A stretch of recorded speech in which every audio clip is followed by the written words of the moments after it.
Praise the lord. ఈరోజు మనం సామెతలు 9వ అధ్యాయము 10వ వచనం గురించి మాట్లాడుకుందాం. ఇక్కడ ఇలా ఉంది: యెహోవా యందు భయభక్తులు కలిగి ఉండుట జ్ఞానమునకు మూలము, పరిశుద్ధత దేవుని గూర్చిన తెలివి వివేకమునకు ఆధారము అని. దీని అర్థం ఏమిటంటే, దేవుని పట్ల భయభక్తులు అంటే ఆయన పట్ల లోతైన గౌరవం, ఆయన మాట పట్ల విధేయత కలిగి ఉండడం. ఇదే నిజమైన జ్ఞానానికి ప్రారంభం. మనం దేవుణ్ణి తెలుసుకున్నప్పుడు, ఆయన పరిశుద్ధతను అర్థం చేసుకున్నప్పుడు, మన జీవితంలో సరైన నిర్ణయాలు తీసుకోవడానికి అవసరమైన వివేకం లభిస్తుంది.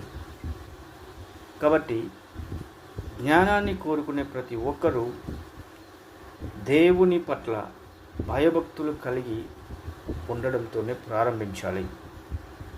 ఇది మనల్ని సరైన మార్గంలో నడిపిస్తుంది.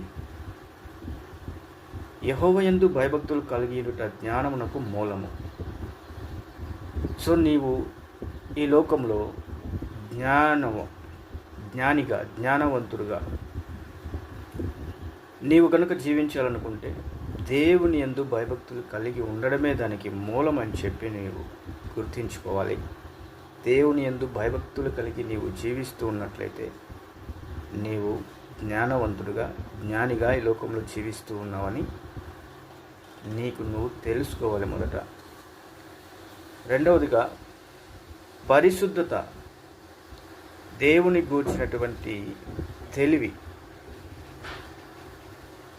ఇవి రెండు కూడా వివేకానికి ఆధారం. అంటే నువ్వు వివేచనతో, అంటే వివేకంగా నువ్వు జీవించాలంటే దేవుని యందు భయభక్తులు కలిగి ఉండడం మాత్రమే కాకుండా ఆయనను గూర్చి ఎక్కువ విషయాలు తెలుసుకోవాలి. ప్రతిరోజు ఆయన గూర్చి తెలుసుకుంటూ ఆయన పరిశుద్ధుడని తెలుసుకొని ఆయనకు అడుగుజాడలో నీవు కూడా పరిశుద్ధంగా నీ జీవితాన్ని నీవు కొనసాగిస్తూ ఉంటే నీవు వివేకవంతుడిగా ఈ లోకంలో జీవిస్తూ ఉన్నావని అర్థం. సో మొదటగా భయభక్తులు కలిగి ఉండాలా, దేవుణ్ణి గూర్చి తెలుసుకుంటూ ఆయనకు అడుగుజాడల్లో నడవాలా. అప్పుడు నీవు జ్ఞానివిగాను వివేకవంతుడిగాను ఈ లోకంలో జీవిస్తున్నావని అర్థము. దేవుని నామానికి స్తోత్రం.